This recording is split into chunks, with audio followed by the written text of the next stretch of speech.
Welcome back 10th class. Now we are going to start again chapter 14 statics part 2. आज बेटा मैं आपको इसका assumed method करवाऊंगी. कल मैंने आपको इसका डायरेक्ट करवाया था. तो assumed method के लिए यहाँ पे क्लास इंटरवल हमारे पास ऑलरेडी गिवन है. नंबर ऑफ स्टूडेंट्स भी हमारे पास यहाँ गिवन है. इसका जो टोटल है वो 30 है. अगर ये गिवन है तो आपने यहाँ लिखना है और नहीं गिवन है तो आप इसको खुद टोटल करके FI को यहाँ लिख सकते हो. नेक्स्ट हमें क्लास मार्क्स निकालने हैं इसमें. तो क्लास मार्क्स में हम निकालेंगे पहले XI. तो XI आपको मैंने कल भी बताया था कैसे निकलता है. जो क्लास इंटरवल है दोनों को टोटल करना है और उसको 2 से डिवाइड करना है. जैसे 25 यहाँ पे 10 प्लस 25 है तो 10 प्लस 25 ये जो है इनको टोटल करना है. तो ये बनेगा हमारे पास 35 एंड डिवाइडेड बाय 2. तो 2 से इसको डिवाइड करेंगे तो ये आएगा 2 1 2 एंड 2 7 14 2 5 10. तो यहाँ पे ये 17.5 आया. तो अब इसके जितने भी पॉइंट्स हैं वो पॉइंट्स में आएंगे, जितने भी आगे डिजिट्स आएंगे. तो अब यहाँ पे 25 प्लस 40 है हमारे पास. ये आया 25 प्लस 40 आया हमारे पास. 25 प्लस 40 हो गया हमारे पास यहाँ पे 5 एंड 4 और 2 हो गया 6 एंड डिवाइडेड बाय 2 होगा ये. तो ये इसका है और ये इसकी वैल्यू है. तो ये आया 2 3 जा 6 आया एंड 2 2 जा 4 आया. 0.25 जा 10. अब 17 और 32 के बीच का गैप जो है वो 15 का है. इस तरह से अगर आपको दोनों के बीच का इंटरवल पता चल गया, गैप पता चल गया, तो आगे आपने 15 15 जो है वो इसमें प्लस करते चलना है. अब जैसे 32.5 है, इसमें हम अगर 15 प्लस करते हैं तो 5 7 और 4. तो ये नेक्स्ट वैल्यू जो है उसको टोटल करने की जरूरत नहीं है आपको. तो ये बन जाएगा 47.5. अब नेक्स्ट में भी आप जो है इसमें 15 प्लस कर दोगे तो ये बन जाएगा यहाँ पे 2 और 4 5 एंड 6. तो ये बन गया आपके पास 62.5. इसी तरह नेक्स्ट में भी आप 15 प्लस कर दोगे तो ये 5 आ गया और ये 7 आ गया और ये आ गया आपके पास 7. तो ये बन गया आपके पास यहाँ पे 77.5. एंड नेक्स्ट में भी आपने 15 जो है वो ऐड कर देना है 5 और ये आ गया आपके पास 2 और ये आ गया आपके पास 9. ये आ गया 92.5. इस तरह से आपके पास ये सारी वैल्यूज जो है XI की फाइंड आउट होगी है. अब हमें इसमें एक डायरेक्ट मेथड में जैसे हमने कल सिंपल कर लिया था, बट एज्यूम्ड मेथड में हमें यहाँ पे इसका जो है वो DI जो है वो पहले फाइंड आउट करना पड़ता है. तो DI जो है उसका फॉर्मूला है XI माइनस A. तो सबसे पहले हमें A चाहिए यहाँ. तो आपने इसमें FI में आना है और इसमें हाईएस्ट फ्रीक्वेंसी आपने देखनी है. उसके सामने वाली जो वैल्यू होगी वो आपने लेट कर लेनी है. यहाँ पे A आएगी आपकी. तो अब A आ गया हमारे पास यहाँ पे 47.5. तो 47.5 जो है वो A आया आपके पास. तो फॉर्मूला क्या है XI माइनस A. XI हमारे पास यहाँ पे क्या आया है 17.5 और माइनस करेंगे उसमें से A. तो A कितना आया आपके पास 47.5. अब 47.5 में से हम अगर 17.5 सब्ट्रैक्ट करते हैं तो 0.0 आया और ये 3 हमारे पास आया 30 बिकॉज पॉइंट के बाद 0 की कोई वैल्यू नहीं होती. तो ये आ गया हमारे पास 30. ये आएगा आपके पास बेटा -30 क्योंकि बिगेस्ट के साथ यहाँ पे क्या है माइनस. माइनस का बिल्कुल प्रॉपर आपने ध्यान रखना है. नेक्स्ट है हमारे पास यहाँ XI 32.5 में से माइनस करेंगे हम 47.5.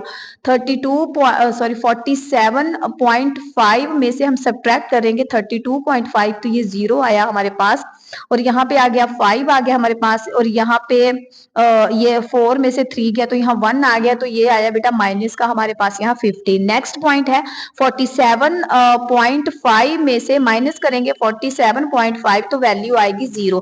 इसी तरह नेक्स्ट है 62.5 में से माइनस करेंगे 47.5.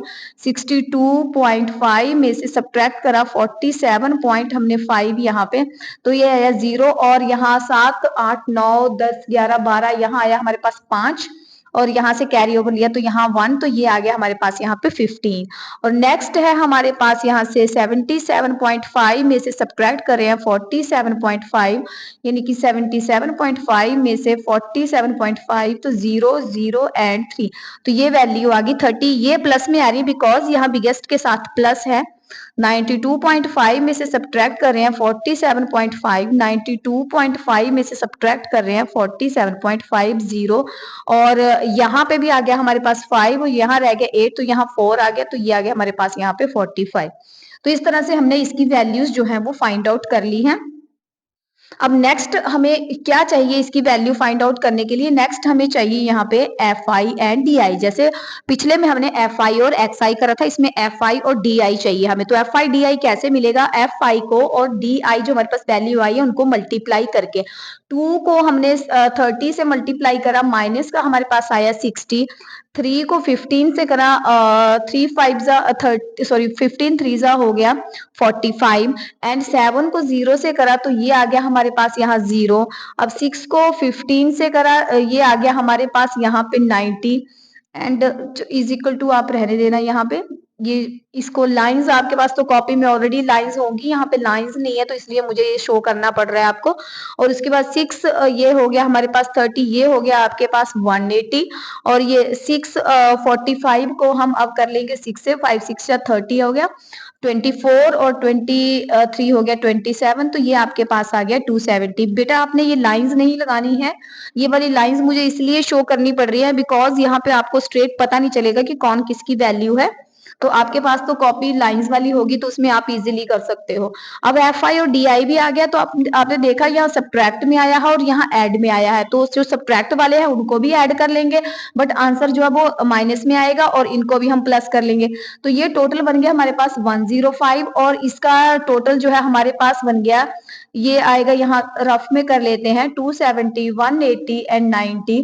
तो ये बन गया हमारे पास यहाँ पे 0 और वो बन गया 17 और 17 18 19 20 21 22 23 24 बन गया ये, और 2 कैरी ओवर आ गया, और ये आ गया 5 हमारे पास 540। तो ये आ गया हमारे पास 540 यहाँ। अब 540 में से हम किसको सब्ट्रैक्ट कर देंगे, 105 को। 10 में से 5 गया 5, यहाँ रह गया 3 और यहाँ बच गया हमारे पास 4। तो कितना आ गया हमारे पास, इन दोनों का जो सब्ट्रैक्ट है वो आ गया हमारे पास 435। तो इस तरह से हमारा 435 आ गया। अब हम एज्यूम्ड मेथड का जो फॉर्मूला है वो अप्लाई करेंगे। तो मीन का फॉर्मूला है हमारे पास, जो मीन है उसका फॉर्मूला है हमारे पास a plus sigma F I D I upon sigma F I. तो a की वैल्यू है बेटा हमारे पास यहाँ पे, a क्या फाइंड आउट करा था हमने 47.5 प्लस इसकी वैल्यू आई हमारे पास 435 डिवाइडेड बाय 30।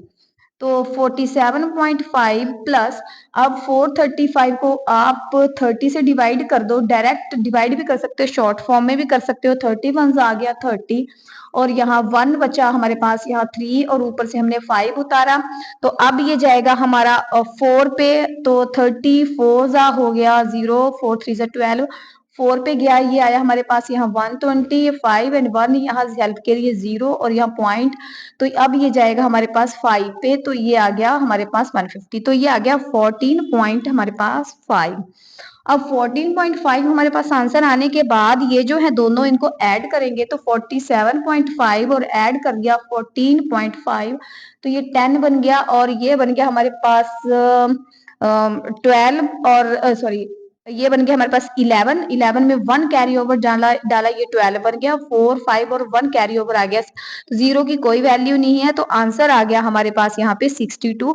तो इस तरह से आपका ये सम कंप्लीट होता है। जब भी बेटा एग्जाम में ये सम करोगे अपने छोटी छोटी मल्टीप्लिकेशन जो है, ये सब्ट्रैक्ट जो है, ऐड जो है, वो मार्जिन लगा के साइड में जरूर करना है, तभी आपके डिजिट्स जो है ये गलत नहीं होंगे। अदरवाइज एक भी पॉइंट या एक भी सब्ट्रैक्ट की जगह ऐड लग गया तो आपका सारा सम सारी कैलकुलेशन गलत हो जाएगी। तो इसको बिल्कुल ध्यान से करना है, छोटे से छोटे डिजिट को भी अच्छे से कैलकुलेट करना है। थैंक यू सो मच बेटा।